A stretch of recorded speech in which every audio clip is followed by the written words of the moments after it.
Rede Tupi.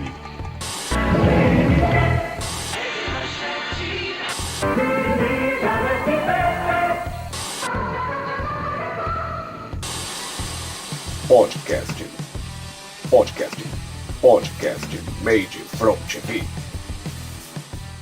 Muito bem, ladies and gentlemen, está começando agora o 7º episódio do Made from TV, o podcast que você não escuta nem no cabo, nem no cinema e nem na locadora. Eu sou Ricardo Prado, falando diretamente de Matinhos, e comigo está, como sempre, Gabriel Medeiros, diretamente de Goiânia, e hoje com a presença de Robson Grossman de São José dos Pinhais. Gabriel, Robson, deem aí a primeira consideração aos nossos ouvintes. E aí, pessoal, tudo bom? Hoje estou participando aqui com a galerinha, vamos ver no que vai dar aí. Boa noite, pessoal. Hoje nós vamos falar de um tópico interessante. Eu não vou contar o que é. Sexo aos 90?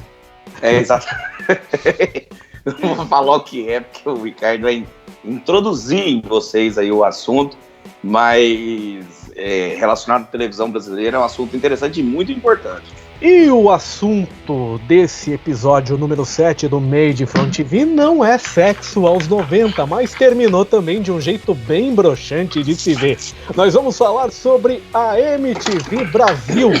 Vamos lembrar aqui alguns programas que foram marcantes ao longo do tempo e também falar da fase decadente do canal depois que o Marcelo Adnet entrou lá, segundo o Robson. É o Made from TV que tá começando agora. Uhul! E para de fazer barulho aí, Gabriel, senão eu vou comer teu cu. Peraí, bicho! No episódio de hoje... Eu sou Astrid e é com o maior prazer que eu estou aqui anunciando para vocês que está no ar a MTV Brasil! Olá, boas senhoras e senhores, Fábio Massari, equipe... Meu nome é Luiz Thunderbird, estamos aqui na MTV. Eu sou o Gastão e chegou a hora de você se vingar daquele seu vizinho mais pentelho. Eu sou Maria Paula e você está sintonizando Non-Stop MTV. Oi, eu sou a Soninha e a gente está começando mais um Pix MTV. Oi, aqui é Zé Camargo e a gente não tá com a MTV no ar. Meu nome é Marcos e não estamos começando hoje às exatas... Olá, Brasil! Estamos começando mais um Disque Gordo Freak Show. O Rock Go está no ar. Está começando mais um 15 minutos. A ascensão e a queda da MTV Brasil. Então a gente vai falar aqui sobre a MTV Brasil, que estreou no nosso país em 1990. Pelo menos essa seria a meta, né? Que a emissora estreasse entre julho e setembro do referido ano. Só que em abril, a editora Abril confirmou a data de estreia da MTV finalmente para o dia 20 de outubro.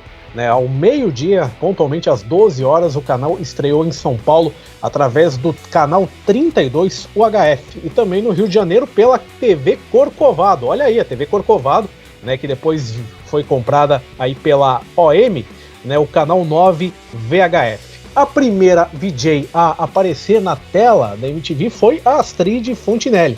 Ela que chegou no ar e disse o seguinte: Oi, eu sou a Astrid e é com o maior prazer que eu estou aqui para anunciar para vocês que está no ar a MTV Brasil. O primeiro clipe exibido pela MTV foi o remix de Garota de Ipanema na voz de Marina Lima. Só que no Rio de Janeiro o som falhou e a TV Corcovado colocou o som de Walk of Life, essa música aí do grupo Dire Straits, enquanto as imagens eram do clipe lá da música da Marina Lima, lá da Garota de Ipanema. Alguns programas distribuídos pela MTV americana foram reeditados e vendidos aqui para a MTV brasileira, dentre eles o Saturday Night Live, o original, não aquela bosta que a Rede TV foi tentar fazer depois com o Rafinha Bastos.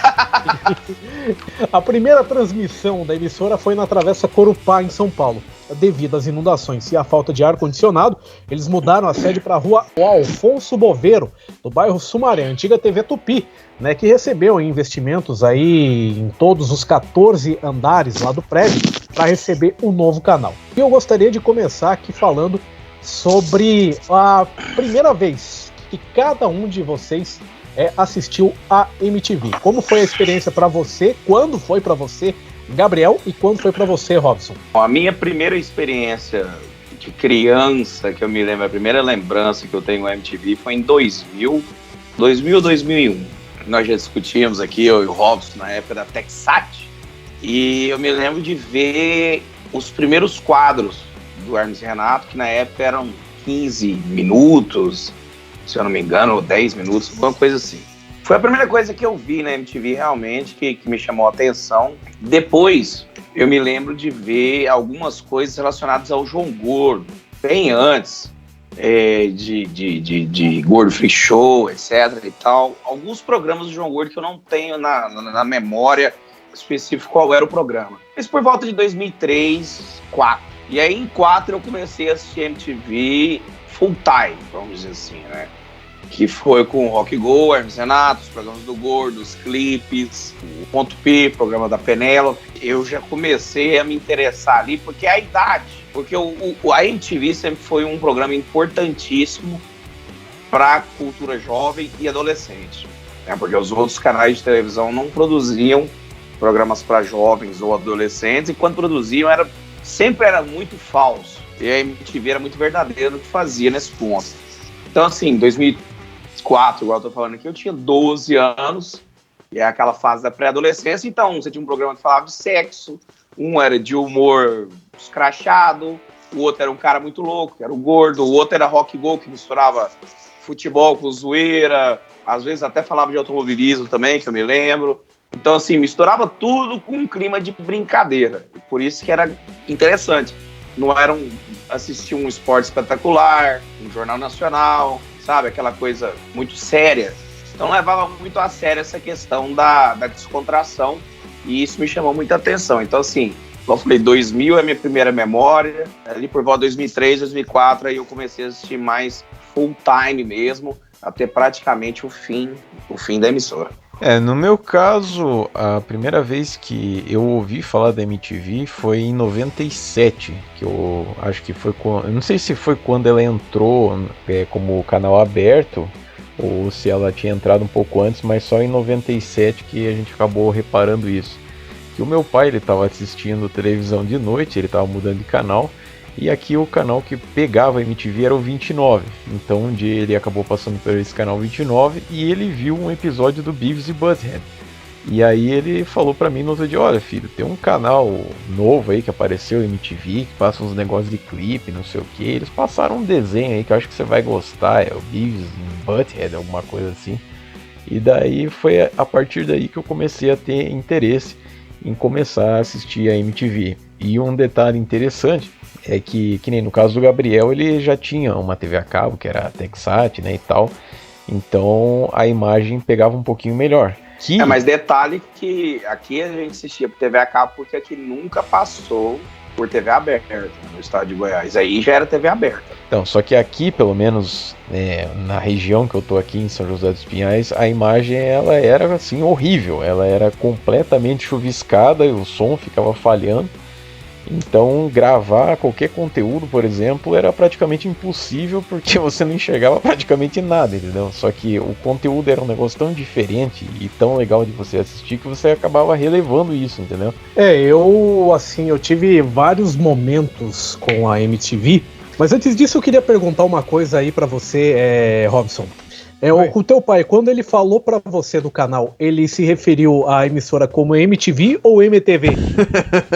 Eu acho que ele deve ter falado MTV. Era isso que eu ia falar, dos tempos que as pessoas ainda chamavam de MTV ainda, eu lembro disso também. Tem uma tal de MTV aí, canal de clips. Eu me lembro assim que eu tive vários momentos assim que eu dei de cara com a MTV. A primeira vez eu tinha 5 anos, foi em 91, tava na casa de uns tios meus. E eles tinham TV por assinatura, isso bem nos primórdios assim da TV por assinatura, aquela época que entrava por parabólica. Eles tinham assinatura da Globosat. Percebam que não era nem net, era Globosat ainda. Globosat, que era o sinal que fazia da parabólica na época, o programa Manhattan Connection, tudo, que eram esses programas que pegavam, era muito pouca gente que tinha na época, né? Porque era muito caro, né? As parabólicas repetidoras, que chamavam. Foi a primeira vez que eu acabei vendo a MTV. Depois disso eu só fui ter novamente um contato com o canal em 96, quando eu fui passar o final de ano na casa de uns outros tios meus, e eles tinham TV a cabo, eles tinham ainda a TVA. E um dos canais, né, que estava no pacote era justamente a MTV. O Gabriel falou que aqui no Paraná a MTV entrava como TV aberta, mas no começo era muito difícil de pegar. era só mesmo quem tinha TV a cabo, né? Ou então, né, uma antena muito boa, assim, porque entrava pelo HF. Aqui, desculpa te interromper, Ricardo, aqui era literalmente impossível, pelas antenas que se usavam no sinal. Goiás nunca teve MTV em sinal aberto. E isso era até comentado no colégio na época. Eu me lembro de conversar com colegas meus, amigos meus, e falar, bicho, só pega na TV a cabo. Falei assim, não, aqui também, não tem conversa. Na verdade, pegou uma vez, mas mais lá pra frente eu conto essa história. Aí uma vez, em casa, o que eu fiz? Eu sintonizei a MTV, só que como o Robson falou, pegava muito ruim a imagem, né? Ficava com chuvisco e tal. E eu enfiei um grampo de cabelo atrás da televisão e milagrosamente a MTV pegou com uma imagem muito boa. Tanto é que do dia 31 de dezembro de 99 para a virada, pro dia 1º de janeiro de 2000, eu fiquei o dia inteiro em casa vendo televisão e o dia inteiro vendo MTV. E o dia inteiro com um grampo enfiado lá. Até a minha madrasta descobrir e foder tudo. Falar, pô, me devolve o grampo, caralho. Aí, eu só fui voltar a ver MTV mesmo em 2005, que foi o ano assim que eu mais assisti a MTV. Porque eu via muito o Rock Go, né? Em 2005 eu tinha me mudado para São José dos Pinhais e eu tava... Eu queria até entrar nessa seara, rapidinho, só um comentário. Eu e você fizemos a mesma coisa. 2005 e 2006 foram os anos que eu mais assisti a MTV na minha vida. Então acho que você pegou Você lembra exatamente da mesma época do que eu. E aí 2005 foi o ano que eu tinha me mudado lá pra casa do meu pai com a minha madrasta, porque eu morei muito tempo com tio, essas coisas e tal. E quando eu voltei lá em São José dos Pinhais, pegava muito bem a imagem da MTV. E aí foi o ano que eu mais assisti. Primeiro pelo Rock Go, não só o programa, como também o campeonato daquele ano, mas também era assim, qualquer horário que eu estivesse vendo televisão e não tivesse nada que prestasse em outro canal, eu na dúvida eu colocava na MTV, que sempre tava passando alguma coisa legal lá, o Pimp My Ride, videoclipe, os outros programas que tinham lá na grade. Nossa, hein, Ricardo, você puxou no fundo do baú, eu nem lembrava do Pimp My Ride, que era do rapper. Pra quem não sabe... Eu me esqueci o nome dele agora. O inesquecível... Como que é o nome mesmo? Exhibit. Exhibit. Que ele fazia modificações nos carros. Ele pegava carros antigos, né? Ou então carros que estavam caindo nos pedaços, etc. Fudidos. E fazia umas modificações que eram coisas da época, tipo carros lowrider... com neon, etc. Então tá muito na moda na época, né, e tal. Pra explicar aqui pra Tigrada que o Pimp My Ride é como se fosse o Lata Velha do Luciano Huck, só que sem a parte da pessoa ter que passar vergonha no palco depois. Deixa eu ver a pessoa se humilhar, tá ligado? E esses dias, inclusive, um cara no canal no YouTube redescobriu que alguém tinha sido premiado no Pimp My Ride, fez o carro, etc. A pessoa passou pra frente e o carro ficou num depósito guardado, e a pessoa comprou o carro, reformou o carro da mesma forma que o Exhibit fez no Pimp My Ride, e tá aí rodando até hoje nos Estados Unidos. Agora, falando sobre o Beavis e Butthead aí, que o Robson citou, eu vou dizer pra vocês que o meu contato foi muito maior com o gibi que eles tinham, né, com a HQ que era vendida lá, comercializada na década de 90, do que com o desenho propriamente dito.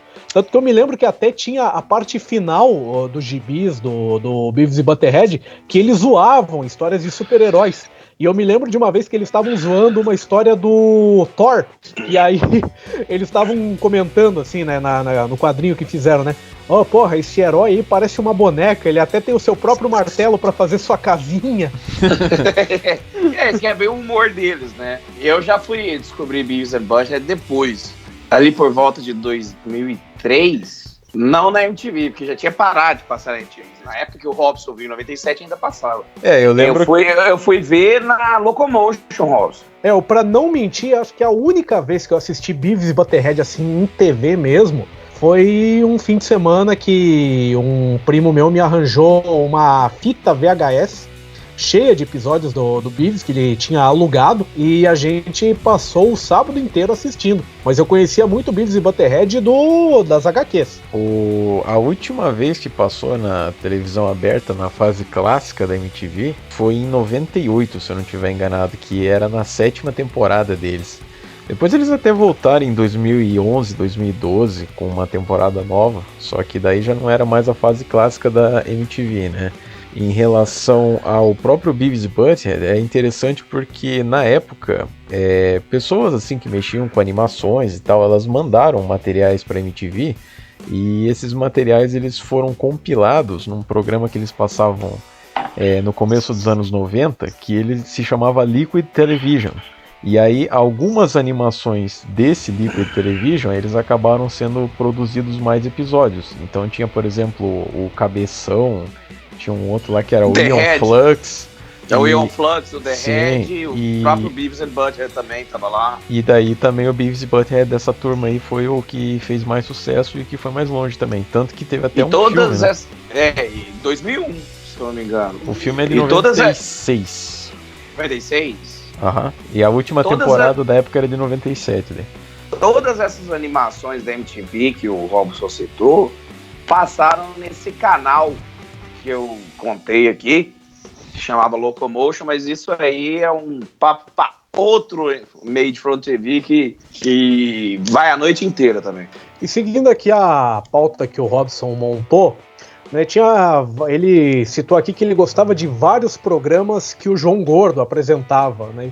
E um deles era o Garganta e Torcicolo, que era um game show estilo Hugo da CNT. Como é que funcionava esse programa, Robson?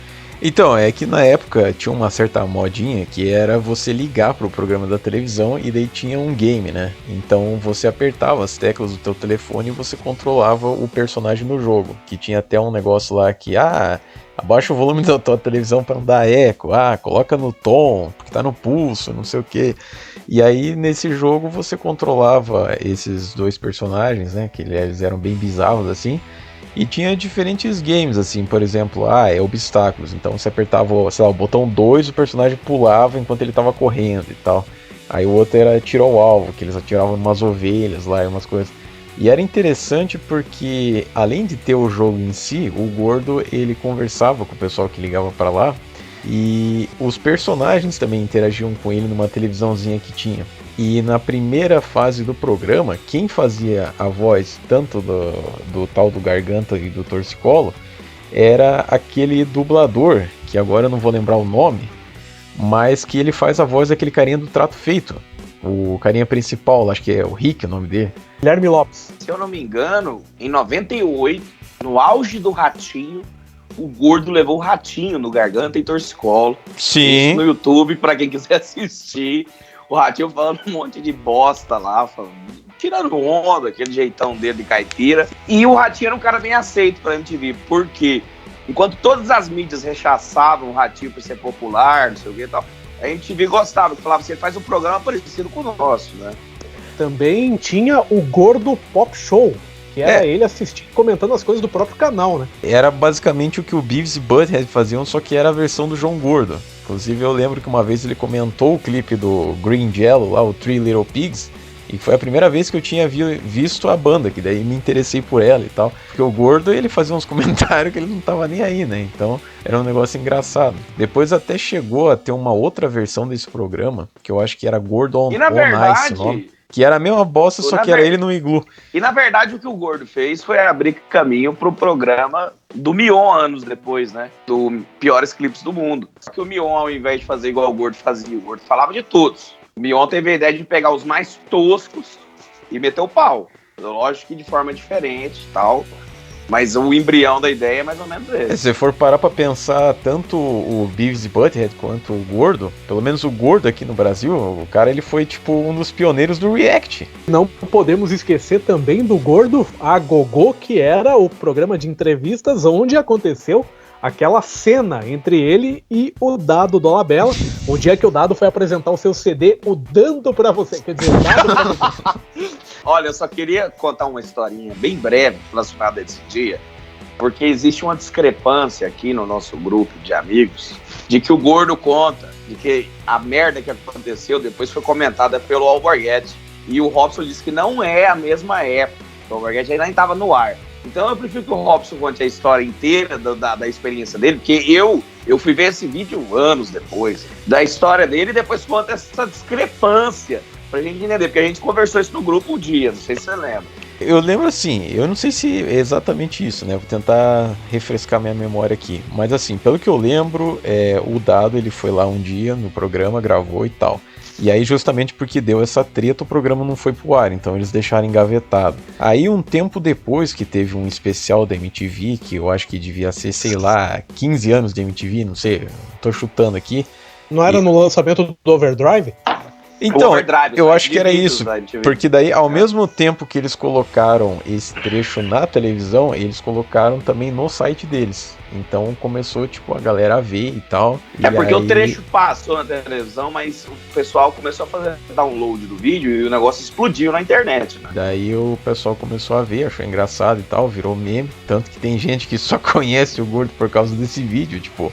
Não sabe nada da carreira musical dele, nada que ele apresentou, mas conhece o vídeo, né? Some daqui, some daqui. E o Dado Dolabella, ele é um ser humano meio bizarro, né? Porque o cara, ele já foi preso até por não pagar pensão, né? Então, reclamou da comida na cadeia. E tem a famosa história do Gordo contando, né? Que o Gordo, os caras falaram pra ele, né? A produção falou, hoje vai vir o Dado Dolabella aí. E o Gordo não fazia a menor ideia de quem era o Dado Dolabella. Porque ele não assistia essas coisas...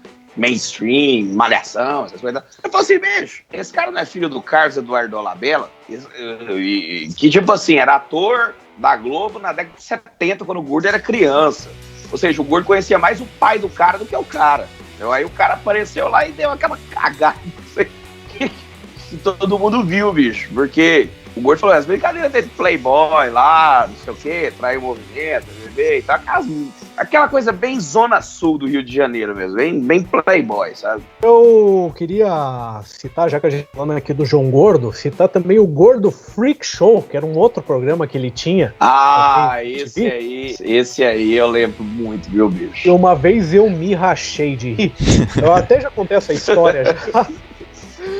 Que foi quando ele fez um desafio que botou 2 participantes pra lutarem num ringue cheio de bosta de cachorro e um tinha que arrancar a sunga do outro.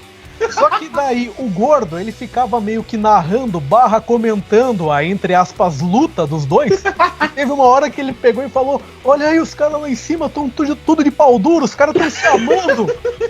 Não, mas o Gordo sempre foi sensacional. O Gordo, eu sempre falo que o Gordo, se não seguisse a carreira musical que ele seguiu e que o Ratos foi grande e ainda é grande, mas já foi maior, etc e tal, o Gordo seria um comediante, assim, natural, filho. Toda vez que ele abria a boca, você dava risada. O Gordo Freak Show é uma coisa que tá na minha memória até hoje. Eu lembro dos caras comendo catarro, tomando vômito, cara. E eu olhando aquilo ali, falei assim, meu Deus, e na época, é os primórdios da internet, né?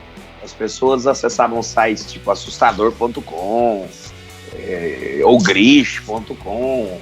Então, tipo assim, as pessoas lembram de ver gente morta, não sei o quê. Então, acho que a nossa juventude era meio dessensibilizada naquela época. Então, eu vi os caras tomando vômito, tomando catarro, falava assim, bicho, os caras que xarope, ninguém ficava vomitando, entendeu? Eu olhava e falava, porra, lá os caras, bicho, que débil mental, entendeu? Então era engraçado por isso. Mas o Freak Show, por exemplo, durou pouco tempo, porque realmente, até pros padrões da MTV, o negócio foi um pouco pesado. O Gordo Freak Show a gente podia dizer que era a Deep Web dentro da televisão.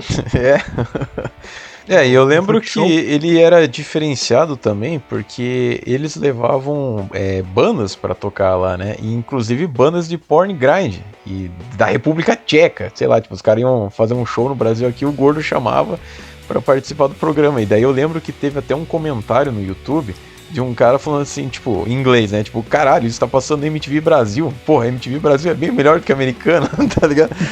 Porque realmente não tinha espaço pra isso, né? Agora, ainda falando sobre o Gordo, não tem uma história de que uma vez ele mostrou a bunda no ar? Como é que foi esse troço, Robson? Essa história é sensacional, cara, porque eu lembro até hoje que eu chegava do colégio, eu devia estar, sei lá, na quarta, não, peraí, só um série. Minutinho, é verdade essa história, bicho? É verdade, que daí o Gordo fez. Então o Gordo fez igual o Alborguete e mostrou a bunda. Porque, olha, só quero fazer um adendo aqui, que existem relatos de que na época da Rede OM, o Alborguete abaixou a calça e mostrou a bunda na televisão. Só não tem vídeo disso, mas existem várias histórias. Então o Gordo fez a mesma coisa. Fez, que assim, ele tava falando, coloca a vinheta, mostrando como é que joga e tal, o negócio do Garganta Torcicola. Aí deu pau lá, sei lá o que aconteceu, o negócio não entrava. Aí ele falou assim, ó, entra essa porra de uma vez. Aí não entrava. Aí ele falou assim, ó, se essa porra não entrar na próxima vez, eu vou mostrar a bunda aqui. Aí eu acho que os caras já aproveitaram, né, sabendo que o gordo era meio louco. E aí eu acho que eles deixaram de não colocar de propósito a vinheta. Aí o gordo levantou assim, abaixou a calça. E assim, a bunda do gordo era colossal, tá ligado? Não, porra, o gordo pesava 200 quilos naquela época, bicho. Então, tipo assim, o bagulho ocupou a tela inteira da televisão. E, cara, esse programa, ele passava ao vivo, entendeu? E o mais genial disso tudo é que a MTV, cada programa que ela tinha, reprisava mais ou menos umas 2 ou 3 vezes durante a semana. Então, no outro dia, quando reprisou, era de manhã, sei lá, tipo 10 horas da manhã, tava passando um cara mostrando a bunda na televisão. E aí, um cara, ele aproveitou a reprise, que daí ele já sabia... Aqui, um cara que tava assistindo, ele aproveitou a reprise, porque daí ele já sabia o que ia acontecer. Ele tirou uma foto na televisão, mandou uma carta pro programa, que eles recebiam cartas, e tava lá a foto do gordo mostrando a bunda. Aí o gordo viu a foto e falou assim, puta que pariu, se eu soubesse que minha bunda era tão feia assim, não teria mostrado. Cara, eu vejo semelhanças nas palhaçadas do gordo com as palhaçadas do Alborguete. Não sei se vocês veem. Gabriel é maníaco do Alborguete.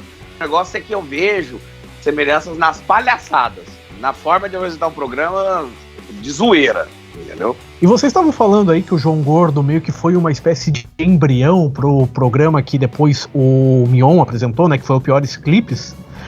Inclusive, eu até esqueci de falar isso, né, que antes daquele contato maior que eu tive com a MTV em 2005, em 2001 eu acompanhava muito Piores Clipes, porque assim, todo fim de semana eu posava na casa de uns tios meus. Lá pegava MTV muito bem.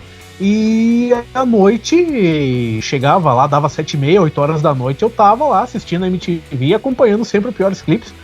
Foi a fase que eu conheci o Mion, realmente, ali nessa época, 2001.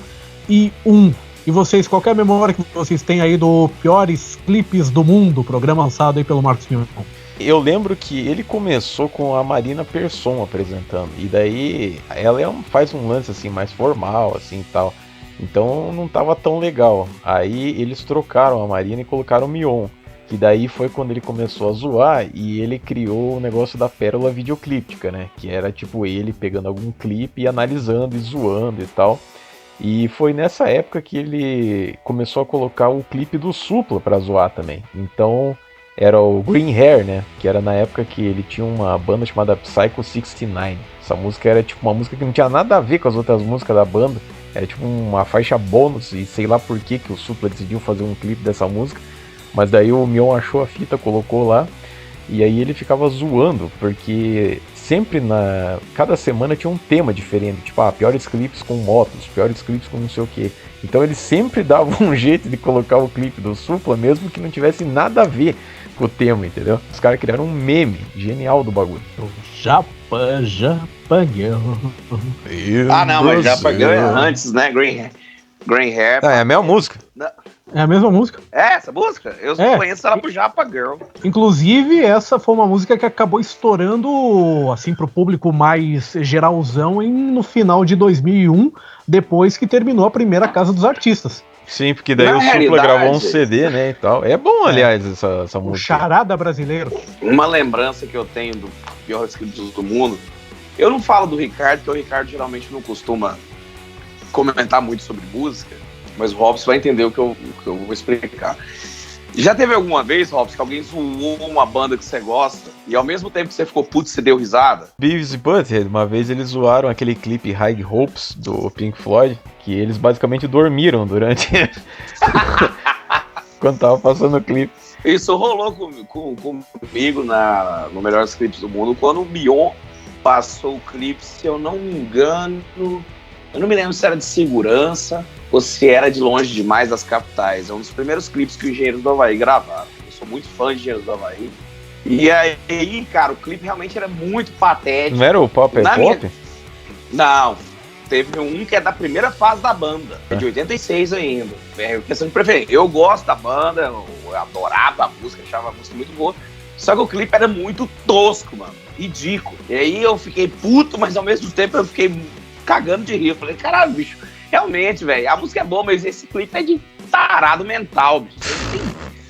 Tem menor cabimento a pessoa gravar uma merda dessa. E ainda tem relatos que o próprio Mion contou mais tarde que tinha clipes que ele zoava, que algumas bandas elas levavam pro lado pessoal e ficavam tipo de mal com o cara, não queria mais participar das paradas e tal. Por exemplo, o Molejão. Só que daí depois eles fizeram as pazes lá e foram pro Legendários e não sei o que. Mas na época os caras ficaram muito putos com eles zoando aqueles clipes lá.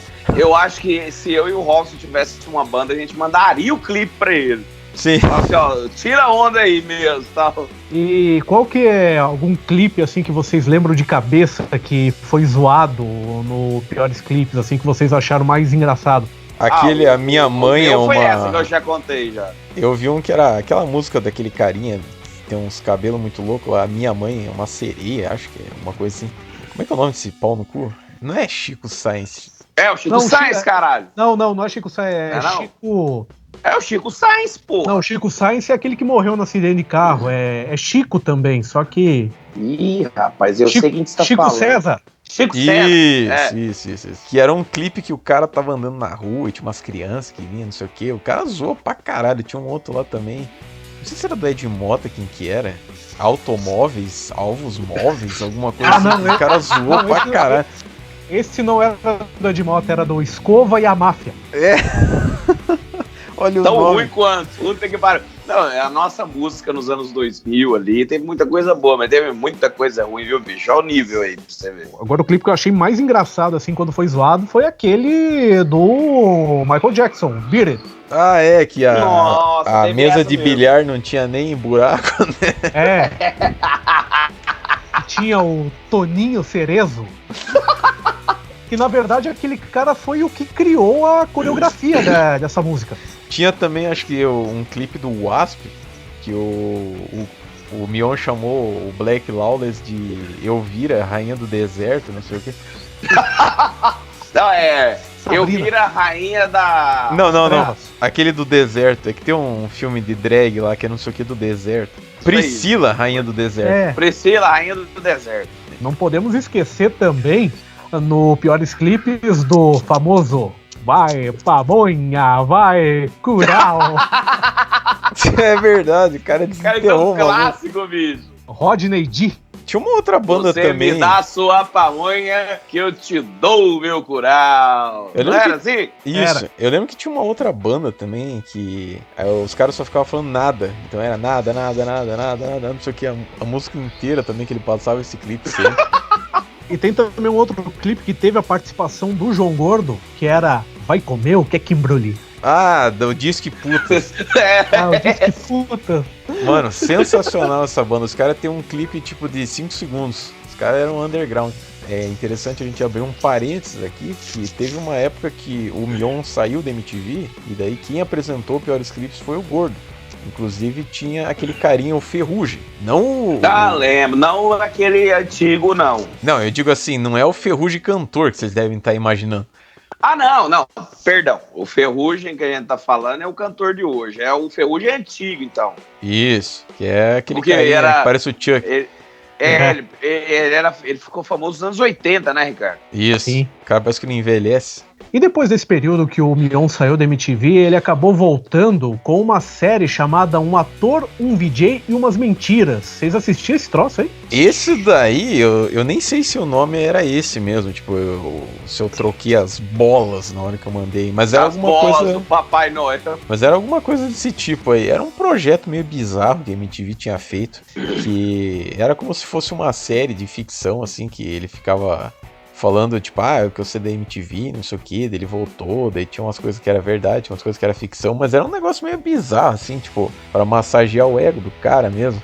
Eu acho que ninguém deve ter visto isso. Não foi uma série que só teve o piloto, mano? Não, acho que teve uns 5 episódios, mais ou menos, mas eu mesmo não lembro porra nenhuma. Eu lembro de uma cena que tinha o Mion cortando pedaços de madeira pra dizer que ele tava fazendo exercício. Olha o nível do negócio. Me lembro de ver cenas do piloto. Agora, assim, sabe aquela visão do Mion andando na rua e como se fosse o dia a dia dele, etc. Que, assim, é antigo, né? E eu, querendo ou não, sou o mais novo aqui, então as coisas pra mim a memória é meio... Se alguém aí que tá ouvindo a gente lembrar disso daí, tiver mais memórias e tal, falei, porque é um negócio que dificilmente as pessoas lembram. O que eu me lembro depois daquele período que o Mion saiu da MTV, né, porque foi pra Bandeirantes e tal, depois que ele voltou, ele fez um sitcom na MTV chamado Denadas, que era ele, o Felipe Solari e o André Vasco. Eu acho que eu lembro o nome, mais ou menos, mas eu não lembro seus detalhes. O Mion, ele tinha... horrível. Durou só 2 temporadas, teve só 18 episódios no total. O Mion, ele tinha muito disso, né? Tipo, ao mesmo tempo que ele fazia uns negócios geniais, às vezes ele tentava arriscar e saía umas merda gigantescas, né? Mas faz parte, né, óbvio. Eu concordo com você, mas o cara sempre trabalhou como, entre aspas, comediante, né? Então o cara arruma um projeto para pagar as contas e faz uma série que dura 1 ano, 2 anos e às vezes não dá retorno, mas ele pagou as contas daqueles anos, entendeu? Então, tipo, uma série essa aí, por exemplo, foi uma bosta, uma merda.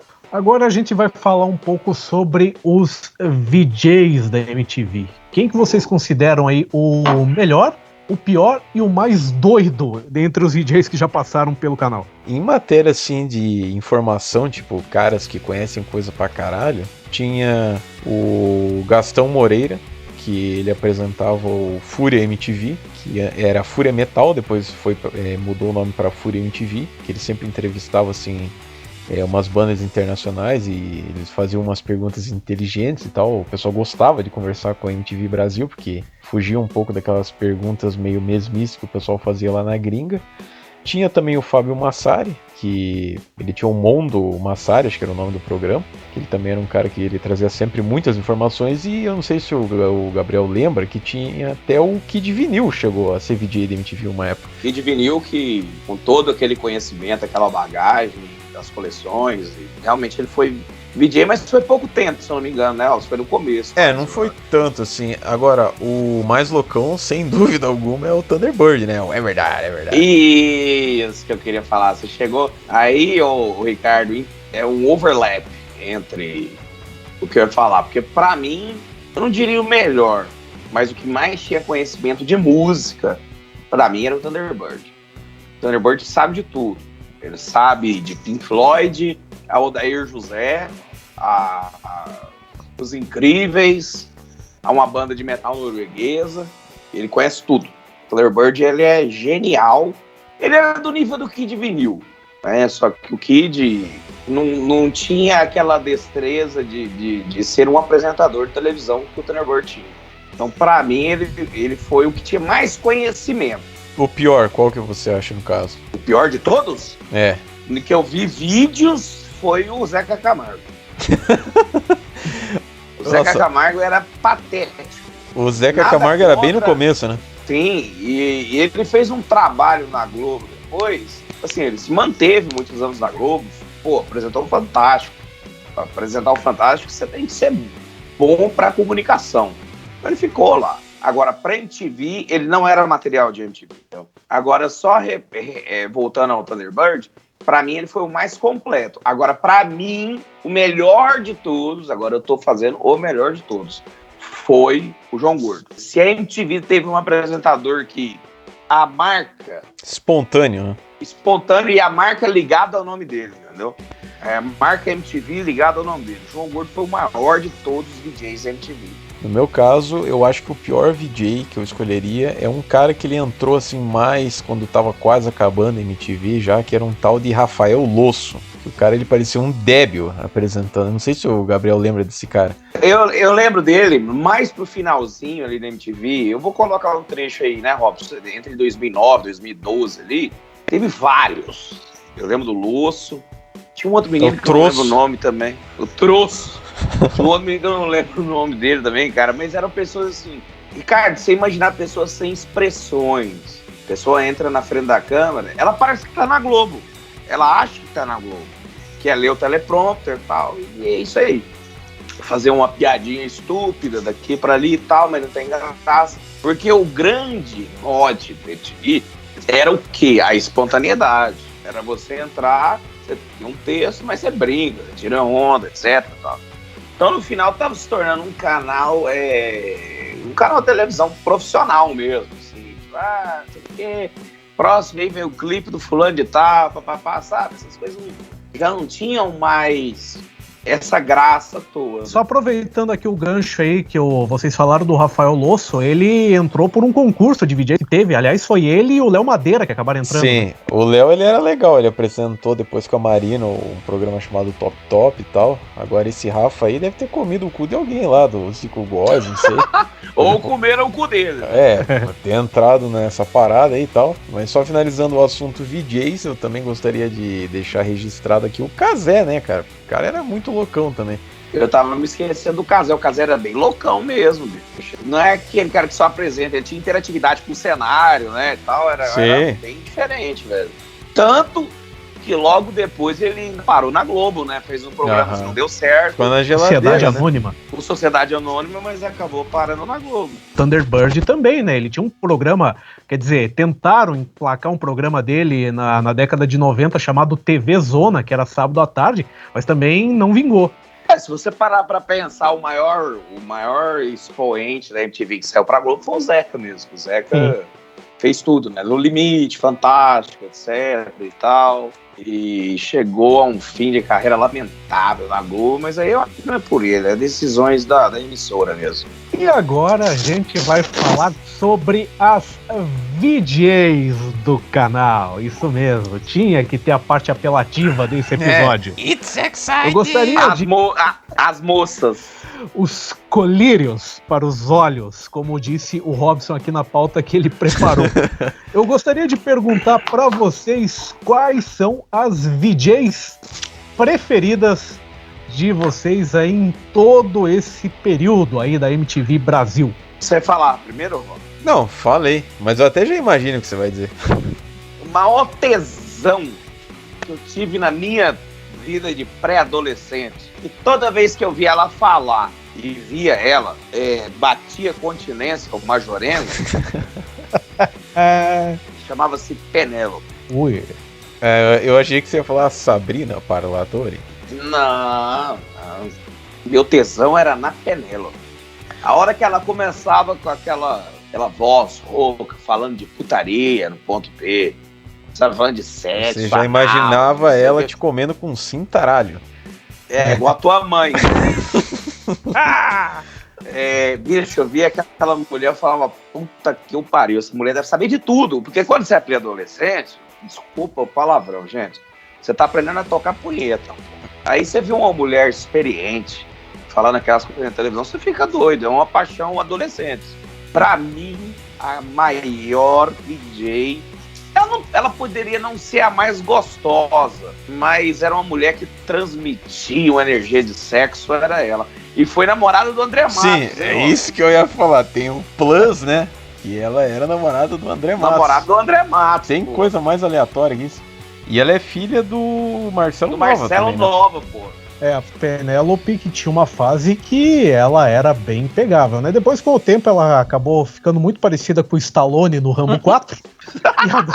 E agora que tá voltando, né? Aquela fase mais, digamos assim, né? A fase dela, boa, Ricardo, era a fase de saída da adolescência dela. Porque quando eu tava com 13, vocês eram mais velhos um pouquinho, mas não era muita coisa, ela tava com uns 20, 22. Sabe aquela fase gostosinha mesmo? Sim. Então, tipo assim, aí os caras, né, era trocando de mão, porque a outra já cansou e não sei o que e tal. Então, na minha opinião, mas agora eu quero saber do Robson também. Adquirindo a habilidade de mudar a marcha com a direita e com a esquerda. Exatamente. Já dirigi na Inglaterra e tal, que o volante é direto, já sabia, né? Não, eu concordo, assim, que nem o Gabriel falou da Penélope, porque a Penélope, ela era uma pessoa, assim, que ela tinha uma autenticidade, né? Não é tipo aquela beleza que é tipo patricinha ou coisa e tal. Então, era uma coisa interessante porque ela meio que fugia do padrão do que você ia esperar de uma apresentadora, assim, né? Na época, ainda mais um canal bem alternativo, né? Agora, sabe que VJ da MTV tinha uma beleza tipo Patricinha e eu era doido por ela? A Cuca. Ah, eu lembro dela. Tinha a Cuca, tinha uma outra lá que era... Ela era uma baixinha, acho que era Aninha o nome dela. Tinha também a Sara, também eu gostava bastante. Depois também, conforme os anos foram passando, foi entrando uma caralhada de gente, né? Porque... Mas o Robson é safado, até agora ele não falou qual é a preferida dele. Não, eu falei, tem Penélope, tem Sabrina, Parlatori lá. A Didi. Então, essa Didi eu achava ela bonitinha, só que ela errava muito, assim, tipo... Eu não sabia nem ler a porra do teleprompter. Não, pro Robson, pra VJ Cebola, ele ser gostosa e bonitinha, ela tem que saber fazer o trabalho. Sim, e tinha aquela Luísa Michelete lá também. Numa época entrou aquela Marimun. Eu lembro dela. Agora, vocês falaram da Didi, tinha um amigo meu que falava assim: ah, cara, essa Didi até que é bonitinha, o problema é que ela vive grávida. Agora eu vou dizer uma coisa aqui, que muita gente... Peraí, só... Não, aquela... pode falar, Rob. Aquela que apresentava o Beija-Sapo também lá, como é que era o nome dela? Daniela Sicarelli. Isso. Eu ia falar dela agora. Todo mundo pagava um pau pra ela, só que ela, na verdade, tinha essa imagem de patricinha, né? Ela era bem patricinha e tal. E aí depois se envolveu naquela polêmica com o Ronaldo, trepando na praia, não sei o que e tal. E ninguém vem me processar não pra procurar no Google, aí que é verdade, porque o povo esquece as coisas. Não, mas não era com o Ronaldo. Teve esse vídeo dela dando na praia, mas não era com o Ronaldo, não era outro cara. Ah, ela era casada com o Ronaldo. Isso, que o Pânico foi lá, encheu o saco dela e descobriu que ela tinha 6 dedos no pé. Polidactilia. Então, assim, bicho, ela não fazia o perfil do canal, é isso que eu tô querendo dizer. Então, quando você tá vendo a MTV, ou estava vendo a MTV, você tava vendo um canal de pessoas mais alternativas, inteligentes, não que a Sicarelli não seja, mas ela não tinha o perfil de MTV, entendeu? E o que vocês achavam da Fernanda Lima? Opa, aí é diferente, né, bicho?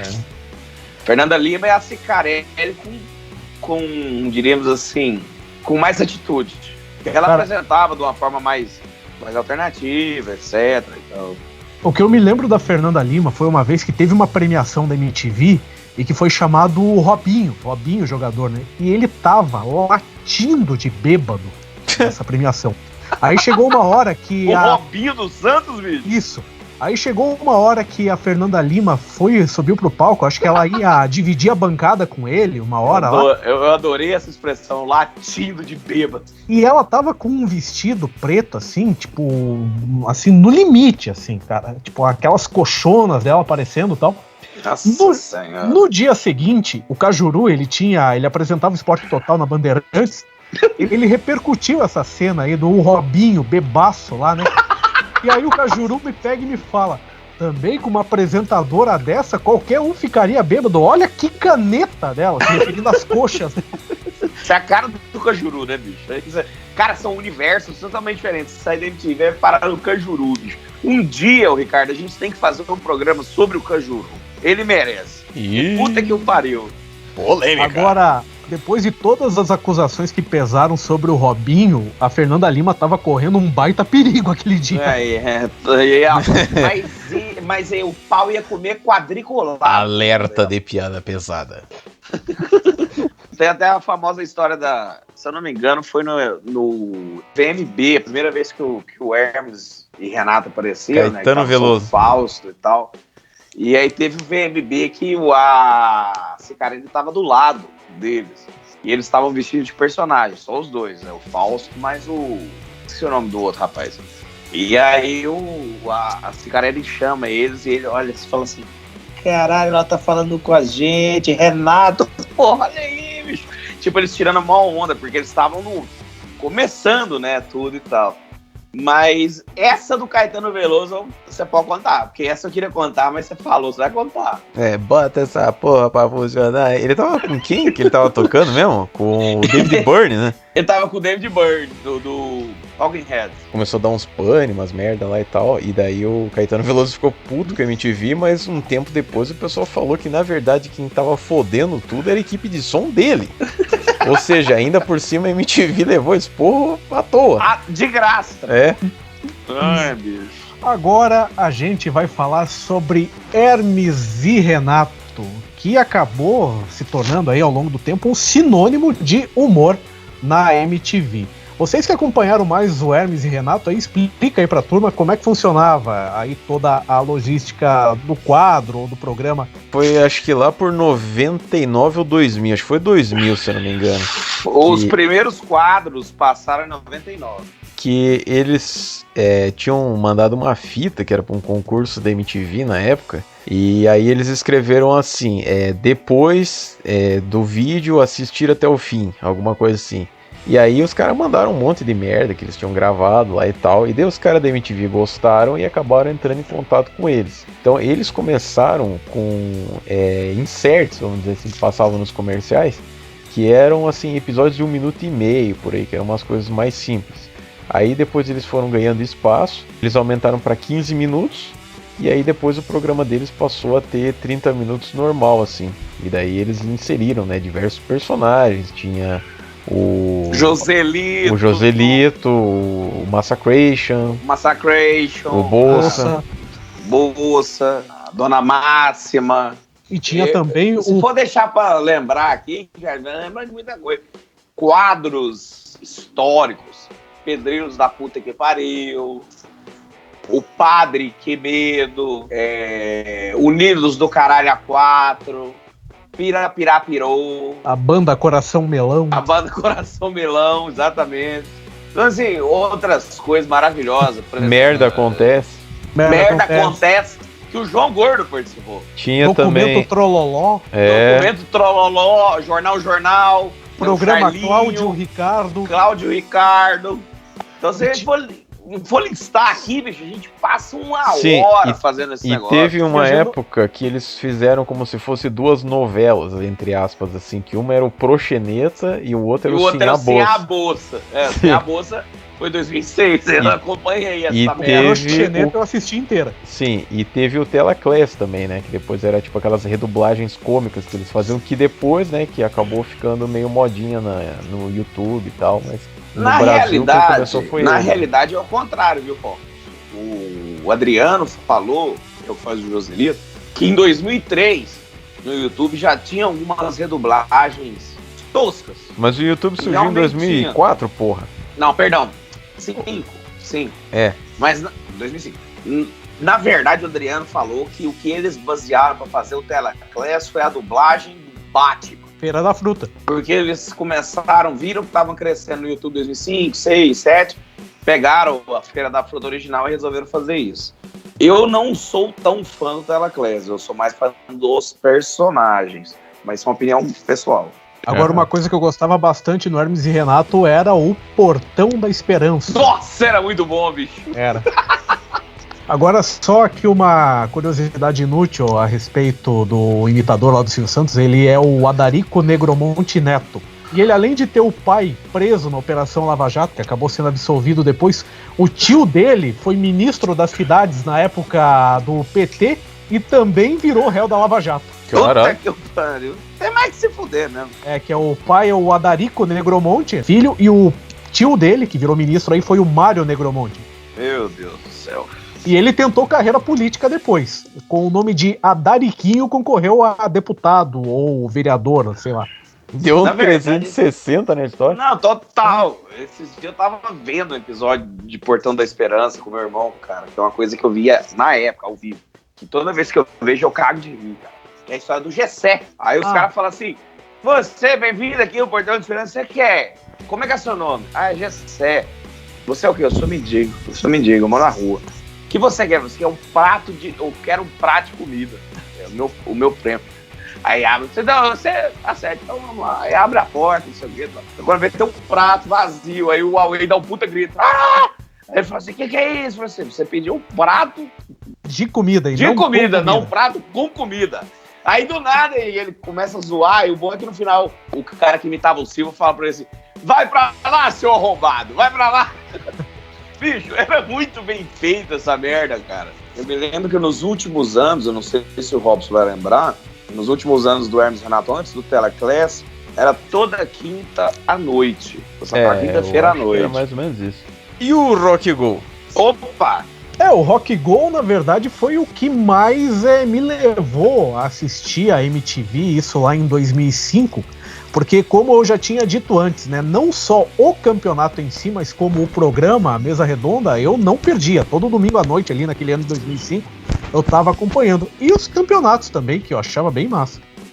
Eu me lembro que a primeira edição do Rock Go que eu assisti, que se eu não me engano foi em novembro ou outubro de 2005, que eles trouxeram, além de jogadores, não lembro quais jogadores, acho que era alguém de São Paulo, que tinha ganhado o Mundial, né, o Ricardo? Sim, foi em 2005. Isso. Tinham levado alguém de São Paulo e levaram o Pisoni, na época tava correndo pelo Williams.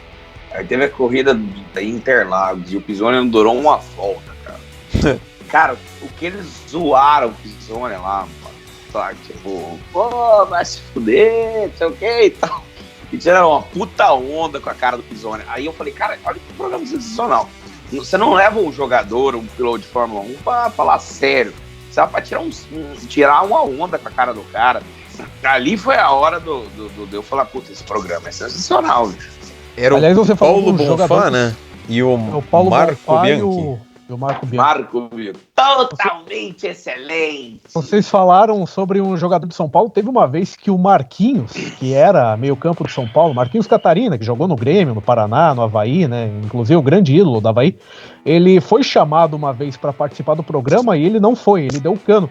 Aí o que os caras fizeram? Pegaram um boneco, tipo um manequim de loja, assim, botaram uma peruca loira em cima, que era parecido com o cabelo do Marquinhos e uma camisa do São Paulo. Só que a camisa do São Paulo que colocaram era aquela dos anos 90, que tinha o patrocínio da TAM ainda.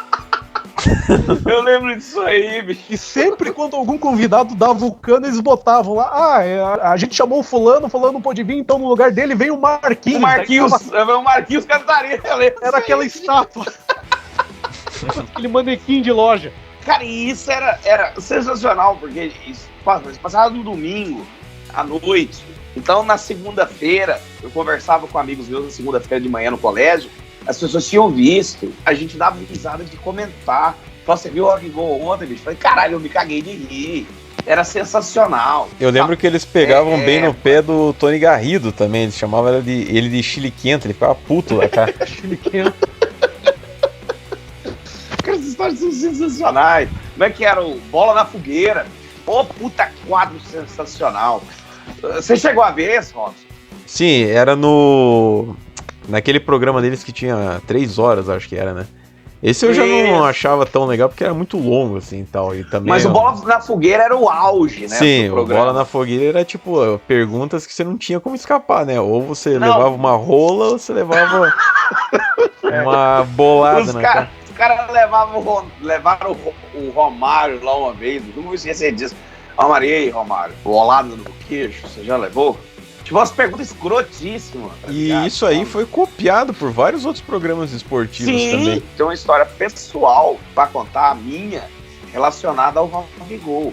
Em 2005, eu estava visitando parentes dos meus primos em Birigui.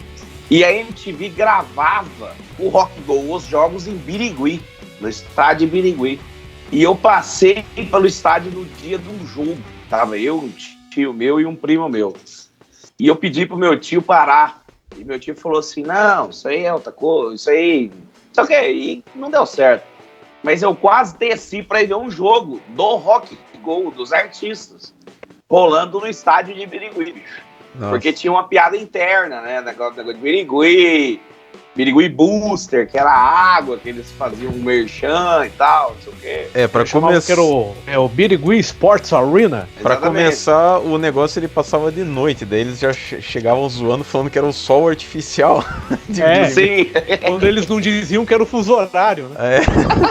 Então, tipo assim, eu passei lá em frente umas 4 horas da tarde e quase desci, cara. Essa é uma história pessoal que eu já contei pra outros amigos, porque pra mim, se eu tivesse descido, ia ser uma honra pra ver os caras jogar. E era sensacional porque em um dia eles gravavam, tipo, o equivalente a uma semana de programação também, né? Tinha isso.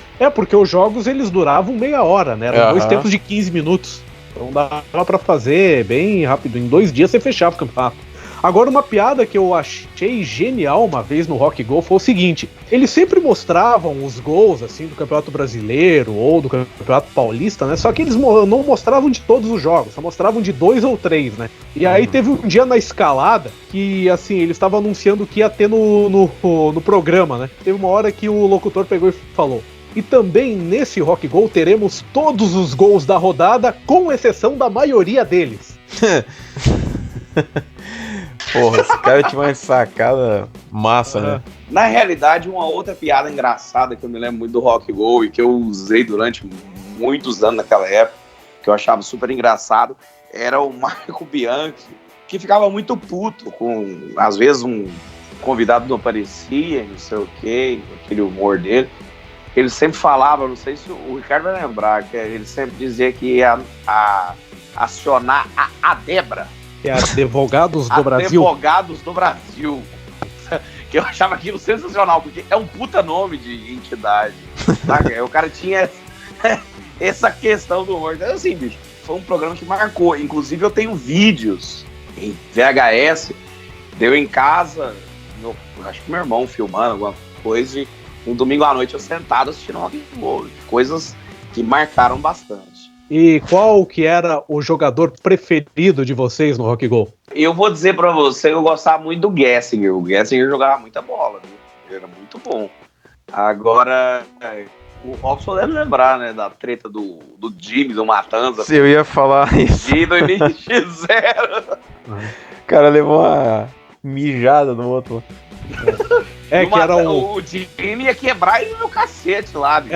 Era o Jimmy do Matanza e o Di do NX0. Do NX0, é. Aí teve uma vez que o João Gordo tava relembrando essa briga, daí ele bem assim: teve aquela treta lá do cara do Matanza com aquele outro lá, como que é o nome dele? É Bi? Chamou o cara de Bi. Não tava nem aí. Tipo, bi de bissexual. O Bi. Agora, assim, eu como sempre gostei de jogar no gol, lógico que o meu preferido era o Claston! Claston! A lenda. O mito. Caralho, bicho, até o Robson, que odeia futebol, sim, tava acompanhando o Rock Go, bicho. Olha que doideira. Era bom pra caralho. MTV, isso que eu falava, o que a MTV fazia, bicho? Pegava um cara que tá cagando e andando, se tá tendo futebol ou não, e conseguia pegar o cara, assistir, bicho. Ver um joguinho ali de 15 minutos, ver um monte de gente, o Nazi jogando, mas Wolverine e Valadão. Wolverine e Valadão, tá vendo os caras jogando, pô, até o cara que não gostava se interessava, bicho. Cara, eu me lembro uma vez, assim, que eu tava assistindo o Rock Go em casa, e meu pai passou na sala dele, que porra é essa? Eu falei, os caras tão jogando bola aí. Ele sentou e começou a assistir também. Sim, tipo, chamava atenção. Porque é diferente, não eram jogadores de bola, sabe? Eram pessoas que eram guitarristas, vocalistas, de bandas. Você vai falar assim, porra, esses caras devem ser muito ruim ou muito bom. Vamos ver o que é isso aí, entendeu? E chamava a atenção do público. Aliás, uma curiosidade inútil, o único jogador profissional que chegou a atuar no Rock Go foi o Ronaldo Giovanelli. Na época ele era goleiro do Corinthians e vocalista da banda Ronaldo e os Impedidos. Caralho, velho! E aqui a gente, continuando a falar sobre a MTV, eu queria destacar com vocês duas coisas. Primeiro, era a forma como a MTV costumava, entre aspas, pular o carnaval, passando maratonas de videoclipes. E outra coisa que eu queria pontuar com vocês são as animações que a MTV tentou fazer. Robson, Gabriel, vocês se lembram disso aí? A maratona de clipes no carnaval e também as animações que a MTV fez? Eu lembro que essa maratona eles passavam tipo 50, 100 clipes assim temáticos, tipo, hoje vai passar 100 clipes de rock, daí depois vai passar 100 clipes de música eletrônica e tal. Eu não sei se eles faziam isso todos os anos, mas quando eu tava assim próximo do fim, eles fizeram uma vez e eu achei sensacional. E as animações da MTV tinham duas, que uma era dos VJs Paladinos e a outra era do Fudêncio. E eu achava elas meio merda, cara, pra te falar a verdade.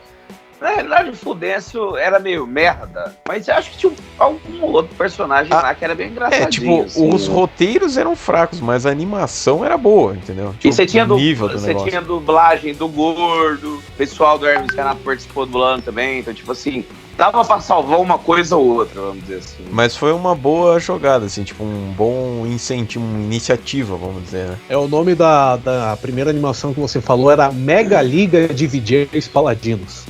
Mega Liga de VJs Paladinos. Eu acho que, na realidade, o Gabriel, que ele é um grande empresário, né, do ramo de inseminação anal de vacas, ele deveria injetar um dinheiro e contratar esse estúdio que produziu essas animações para fazer as aventuras de Lula e Rob, ou coisa do tipo. M16? Não, o Cartoon? Eu realmente eu não trabalho na editora Abril.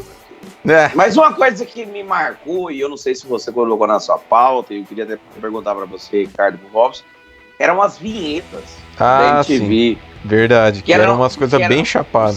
Sempre bem loucas e chamavam a atenção. Não tinha o nome de quem fazia as animações, etc, tal, as vinhetas, mas eram bem diferentes.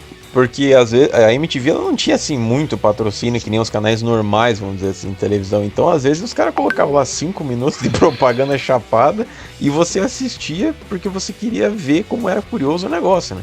Uma questão da animação também que a gente já conversou, Robson, mais ou menos o que eu fazia na Locomotion, né? Com a logotomia, aquele negócio, animações diferentes, então tinha umas vinhetas bem loucas lá e que chamavam a atenção. E a MTV, ela tinha uns negócios assim bem vanguardistas mesmo, porque, por exemplo, às vezes os caras, eles ficavam lá 15 minutos sem passar nada em determinado horário da noite, porque eles sabiam que eles iam perder na audiência mesmo pra novela ou coisa assim. Aí os caras colocavam lá, desliga a televisão e vai ler um livro. Cara, tem coisa mais genial do que isso. Essa aí é muito boa, essa eu me lembro dela. Agora, sobre as vinhetas da MTV, vamos lembrar que em 2002 teve uma vinheta que foi proibida pela justiça de ir ao ar, porque tinha mensagem subliminar nela. Eu lembro até hoje que eu não sei se o Gordo já sabia disso ou se foi o Gordo que descobriu isso ao vivo, porque eu lembro que tava passando um programa dele e tava passando essa propaganda, tipo, ele tava analisando o negócio. Aí ele falou bem assim, para aí, não sei o que, passa essa propaganda em câmera lenta que vocês vão ver uma coisa, não sei o que. Daí os caras começaram a passar e daí tinha um monte de imagem de mulher japonesa com negócio de sadomasoquismo e tal.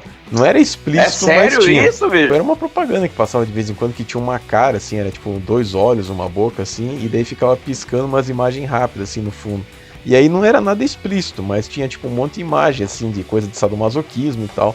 E daí os caras ficaram putos. Pelo que eu tô lendo aqui, uma ONG chamada Mensagem Subliminar encontrou 180 frames de conteúdo pornográfico. Ô, louco, bicho! E aí, segundo informações aí da Folha de São Paulo, edição de 19 de novembro de 2002, o truque funcionava desse jeito. Como cada segundo de imagem de TV tem 30 frames, né, ou quadros, né, dispersamente eram inseridas figuras pornográficas que duravam apenas um quadro, a fração de tempo equivalente a 1 segundo dividido por 30. E aí aparecia, né, a matéria dizia o seguinte: o ser humano não consegue captar conscientemente imagens nessa velocidade. Ele não vê, mas seu cérebro capta e armazena a informação. Isso é um exemplo clássico de imagem subliminar, que apesar de parecer exótico, já mereceu estudos científicos em todo o mundo. E algumas pesquisas comprovaram que se trata de um eficiente método de propaganda. A imagem ou áudio que o olho não vê, mas o cérebro arquiva, influencia as pessoas induzindo-as a determinados comportamentos ou decisões de consumo, né? A reportagem do Daniel Castro na época. Nas imagens exibidas em velocidade alucinante e que tinha uma música eletrônica como trilha sonora, apareciam até imagens de mulheres em relações sexuais sadomasoquistas. Ô, louco, bicho, o Robson acertou mesmo. Sou o diabo, sou Noel. Mensagem subliminar. E aí, né, acabou sendo retirado do ar essa imagem aí por determinação da justiça. Eu acho que a gente pode falar do declínio da MTV, né? O início do fim. A gente começa a meter o pau no Adnei. Falar sobre a época que entrou no canal gente como Marcelo Adnet, Paulinho Serra, Tata Werneck, entre outros. Dani Calabresa. Dani Calabresa, esse período que foi considerado aí como o fim da MTV. Isso aí foi mais ou menos em 2009, por aí, que eu lembro que o Marcelo Adnet, eu nem sei como é que eles acharam ele. Ele tinha um programa na época que era o 15 Minutos, era o nome do programa. E aí ele ficava fazendo coisas aleatórias lá e tal, tipo imitações Era dentro de um quarto, né? E piadinhas e tal. E eu lembro que tinha um cara que ficava junto com ele, que era um tal de Quiabo, que o cara não fazia porra nenhuma. Eu ficava puto, tanto que eu mandei uma carta pra MTV, tá nos S's, o M16, eu ainda zoo ainda, falando que o cara não faz nada e tal. E aí os caras, tipo, começaram a ver que aquilo tava dando audiência e que tava sendo um humor, assim, um pouco mais acessível que, por exemplo, o humor que o Hermes e Renato fazia. Como o negócio dos videoclipes ele já não tava assim tão em alta, porque o que acontecia? Quando as bandas lançavam um clipe novo, o clipe novo passava lá, por exemplo, primeiro nos Estados Unidos, daí na Europa e tal, e só depois ele ia chegar no Brasil. Então, às vezes, o clipe chegava aqui, sei lá, 4 meses depois que ele já tinha sido lançado. E nessa época já tinha o YouTube, né? O YouTube matou isso. Sim, aí o que o pessoal fazia? Pra que eu vou esperar o clipe passar na MTV se eu posso entrar aqui no YouTube e ver? Então isso o YouTube ajudou um pouco a matar o negócio. E aí a MTV ela começou a perceber que o lance dos clipes ele não estava dando mais tanta audiência, e ele começou a investir nesse tipo de coisa, tipo, o pessoal tá gostando do Marcelo Adnet e tal, vamos colocar ele em mais coisa, ou mais programas e tal. E aí chegou uma hora que essa galera tava apresentando praticamente todos os programas da MTV, né? Até o Rock Go o Marcelo Adnet chegou a apresentar. Então... Pois é, bicho, aí perdeu completamente o sentido da coisa. Sim. Porque eles resolveram apostar nessa turminha que a gente falou aí, como se eles fossem salvar o canal. Não foi o que aconteceu. A MTV ela já tava se fudendo, acho que quase... não tava muito bem das pernas, né? E daí acabou rolando aí, né? Ela já tava bem quebradinha já. Inclusive, no último podcast, com o Felipe, que era o Bossa, e o Adriano, que era o Joselito, do Hermes e Renato, eles falaram que eles saíram da MTV porque em 2009, exatamente, eles não quiseram pagar o que eles estavam pedindo, depois de anos de serviço ao canal. Então, realmente, eles já estavam bem quebrados. Eu me lembro dessa fase da MTV já, né, com todo esse pessoal, e daquele programa, o Furfles, que eu até já tinha comentado no PSQ Plays uma vez, que assim, como esse era um programa que passava sábado, ali por volta de 10 horas da noite, eu acabava assistindo, porque entre esse programa e o Zorra Total, eu acabava achando que o Furfles era melhor, ou pelo menos menos pior, né? E era uma opção de coisa pra assistir sábado à noite, porque não tava passando nada que prestasse em outro canal. Você podia estar na rua bebendo cachaça e pegando a mulher, né, bicho? Era tipo assim... Era uma outra opção pra você. Eu sempre fui caseiro, né? Daí você dava bunda em casa. Eu sempre fui caseiro. O Furfles e o Zorra Total era como se você estivesse num lugar com 2 peidos diferentes, só que um fedia e o outro não, né? Bela analogia. Foda. E depois disso, né, foi anunciado que a MTV iria acabar, pelo menos a MTV da forma que a gente conhecia, né, ia, né, pro saco, né. E foi a partir daí que fizeram especiais com entrevistas de VJs que já tinham trabalhado no canal e com VJs antigos. O que vocês se lembram dessa fase já, né, digamos assim, ao canto da sereia da MTV? O que vocês se lembram disso? Esses especiais que passavam, eles eram sensacionais, porque os caras, por exemplo, chamavam o Mionda e entrevistavam ele falava tudo que ele lembrava. Aí tinha o Gastão Moreira também, tinha o João Gordo. Só que, infelizmente, eu acho que ninguém gravou essa porra, porque eu, pelo menos, não consegui achar no YouTube, nem em lugar nenhum. E realmente o pessoal contava umas histórias assim bem interessantes.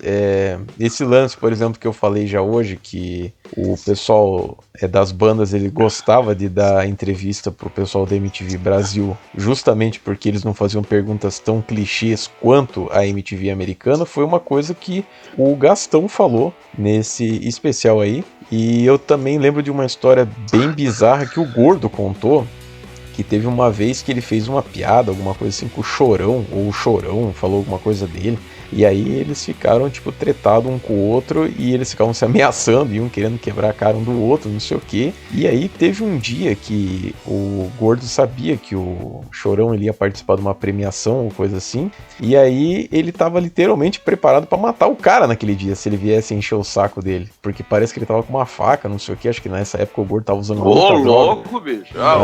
O Gordo tava no nível altíssimo da droga. Sim, aí ele falou, cara, naquele dia ele viesse mexer o saco, eu ia matar ele, entendeu? E daí ele falou que depois o cara chegou pra ele e falou assim, Gordo, essa briga idiota aí que a gente tá tendo, isso aí não vai levar a gente a nada, não sei o que, vamos se acertar aqui e tal. E daí disse que depois disso o cara ficou de boa. Mas eu achei bem pesada a história. Mas é aquela famosa história, né? O cara tá só esperando o primeiro fazer merda pra tal. Agora, realmente, eu não tenho nenhuma memória disso aí. Eu parei de assistir a MTV em 2009 e é isso aí. Realmente, eu não vi nada depois. Nada. Até os programas importados que passavam na época, eles eram assim, a maioria era uma bosta. Eu gostava só daquele Catfish, né, que tipo era encontros com pessoas fakes na internet e tal, que eu achava legalzinho. E tinha a volta do Beavis e Butthead, que nem eu falei, né, 2011, 2012 eles tiveram uma temporada nova, que eu achei os episódios bem legais, mas que não teve tanta repercussão assim. E aí foi o fim da MTV como a gente conheceu, né? Daí mudou agora, hoje em dia ainda tem MTV, só que é aquele conteúdo bem pau na beira. Mas a MTV agora como é que tá? É a Abril que ainda controla ou é totalmente pertencente à Viacom? Agora é tudo da Viacom. E até tem umas premiações, umas coisas lá, mas é muito, assim, ruim. Como é que a Abril vai manter, né? A Abril tá falida. Agora, pra mim é o seguinte, assim como o Gabriel falou, eu também, fiquei muito tempo sem assistir MTV, inclusive eu parei de ver antes mesmo que o Gabriel, antes de 2009, mas assim, o que eu ouvia falar é porque o canal só tava replicando a programação da MTV americana e só reality show, só esses programas aí enlatados mesmo. Né? Era bem próximo do fim mesmo, tinha Grávida aos 16, Jersey Shore, essas bostas. Eu me lembro que em 2009, quando eu parei de assistir, eu me lembro de ver um conteúdo só musical que a MTV trouxe que era assim, diferente. Que na época foi um show de 30 minutos de uma banda, se não me engano, cubana, de trompete, etc. Então chamava Scatalites. Era bem diferente do que a MTV tava fazendo, sabe? Porque a MTV americana tava sendo focada em reality show, não sei o que e tal. E eles estavam misturando, e aí quando teve esse show dos Catalites, eu percebi que era uma coisa diferente. Eu me lembro de assistir isso. Eu acho que essa foi a última coisa que eu assisti na MTV, cara. Isso deve ter sido por volta de julho ou agosto de 2009. Foi a última coisa que eu assisti na MTV, e aí eu nunca mais vi nada. No episódio de hoje...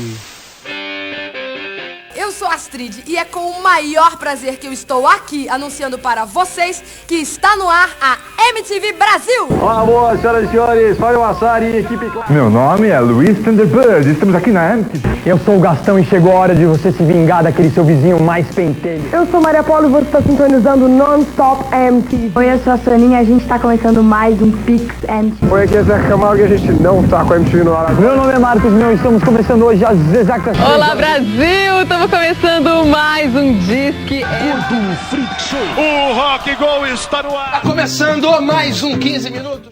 A ascensão e a queda da MTV Brasil.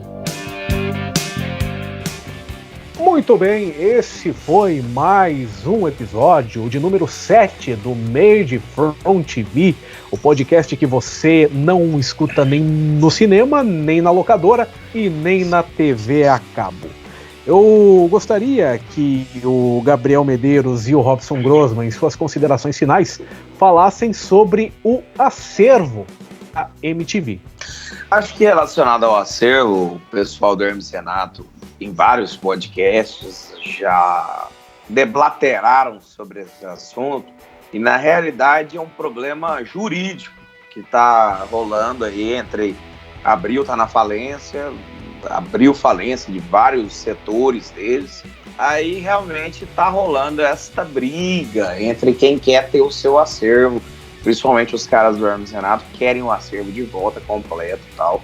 Não sei sobre os outros, sobre o Gordo, sobre o Mion, etc. Tal. Eu sei que assim, o acervo ele tá preso num depósito lá, ou é no próprio prédio, eu não lembro exatamente como é que é, e parece que está ocorrendo uma tentativa de negociação para que esse conteúdo todo ele seja digitalizado e de alguma forma disponibilizado, né? Como a memória, né? Parte da memória da televisão, né? Porque, cara, são milhares e milhares de horas de gravação de programas, entrevistas, séries lá e tudo que você imaginar. Então, realmente, se um dia, futuramente, eles conseguirem digitalizar tudo e disponibilizar esse material, eu acho que vai ser uma coisa assim revolucionária, porque, por exemplo, que nem a gente falou que a MTV ela foi para televisão aberta em 97.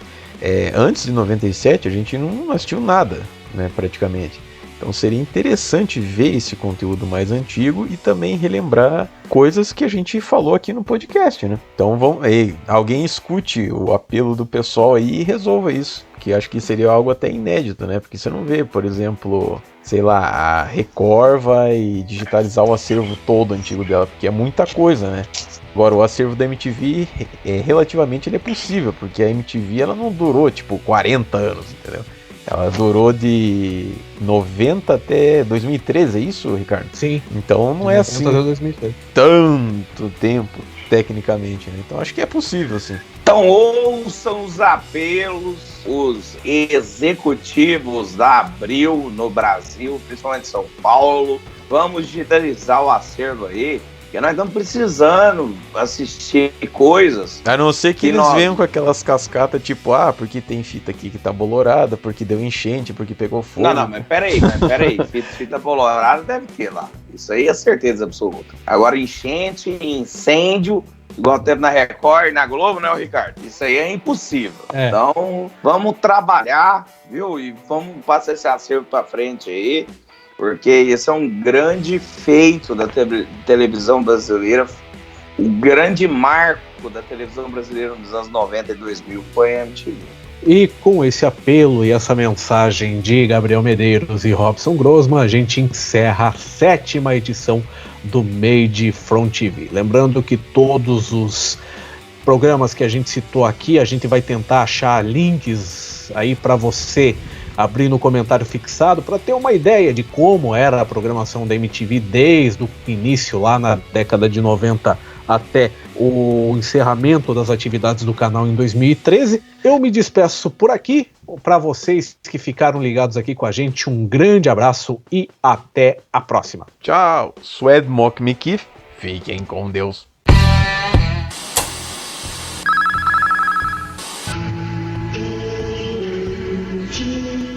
Rede Tupi.